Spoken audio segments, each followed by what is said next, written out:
একটা লাল সবজি, দেখতে সাধারণ কিন্তু শরীরের ভিতর অসাধারণ প্রভাব ফেলে। বিটরুট, কারোর জন্য এটা শক্তির উৎস, কারোর জন্য আবার বিপদের কারণও হতে পারে। তাহলে প্রশ্ন হলো, তুমি কি বিটরুট খাওয়ার জন্য উপযুক্ত? এই ভিডিওটা শেষ পর্যন্ত দেখো, না দেখলে হয়তো নিজের শরীর সম্পর্কে বড় ভুলটাই করে ফেলবে। তো চলো ভিডিওটা শুরু করা যাক। পার্ট ওয়ান, বিটরুট শরীরে কি করে? বিটরুটে থাকে নাইট্রেটস, আয়রন, ফোলেট এবং অ্যান্টিঅক্সিডেন্টস। এগুলো শরীরে গিয়ে রক্ত চলাচল বাড়ায়, অক্সিজেন সাপ্লাই উন্নত করে, এনার্জি বাড়ায়। এই কারণেই অনেক অ্যাথলেট বিটরুট জুস খায়। কিন্তু সবাই কি এটা খেতে পারবে? পার্ট টু, কারা অবশ্যই বিটরুট খাবেন। নাম্বার ওয়ান, যাদের রক্ত স্বল্পতা বা লো হিমোগ্লোবিন রয়েছে। বিটরুট রক্ত বাড়াতে সাহায্য করে। যদি দুর্বল লাগে, মাথা ঘোরে, ডাক্তারের পরামর্শ নিয়ে বিটরুট যোগ করা যায়। Number two, high blood pressure. বিটরুটের নাইট্রেট ব্লাড ভেসেল রিল্যাক্স করে, প্রেশার কমাতে সাহায্য করে।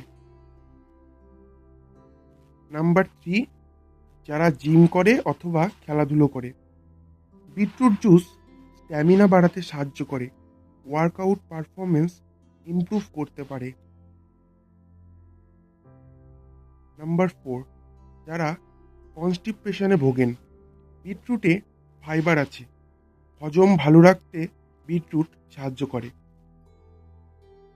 এবার আসা যাক পার্ট থ্রি, কারা সাবধান থাকবেন। নাম্বার ওয়ান, যাদের কিডনি স্টোন প্রবলেম আছে। বিটরুটে অক্সালেট থাকে, কিডনি স্টোন হলে অতিরিক্ত বিটরুট খাওয়া ঠিক না।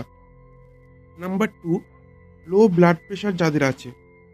বিটরুট প্রেশার কমাতে পারে, তাই আগে থেকেই লো হলে বিটরুট খাবেন না। নাম্বার থ্রি, ডায়াবেটিস রোগী। বিটরুটে ন্যাচারাল সুগার থাকে, তাই ডায়াবেটিস রোগীরা বিটরুট না খাওয়াই ভালো। পার্ট ফোর, কতটা খাওয়া সেফ। প্রতিদিন একটা ছোট বিট অথবা এক গ্লাস ডাইলিউট বিটরুট জুস যথেষ্ট। অতিরিক্ত খেলে পেটের সমস্যা, ইউরিন লাল হওয়া। পার্ট ফাইভ, কীভাবে খেলে ভালো। সেদ্ধ করে, সালাডে, অন্য সবজির সাথে জুস বানিয়ে, লেবু মিশিয়ে খেলে আয়রন অ্যাবজর্বেশন বাড়ে। এমটি স্টমাক খাওয়ার আগে নিজের শরীরে সহনশীলতা বুঝতে হবে। বিটরুট খারাপ না, কিন্তু সবার জন্য এক না। তোমার শরীরের কন্ডিশন বুঝে খাওয়াই আসল বুদ্ধি। কমেন্টে লেখো তুমি বিটরুট কিভাবে খাও, সালাড করে না জুস করে।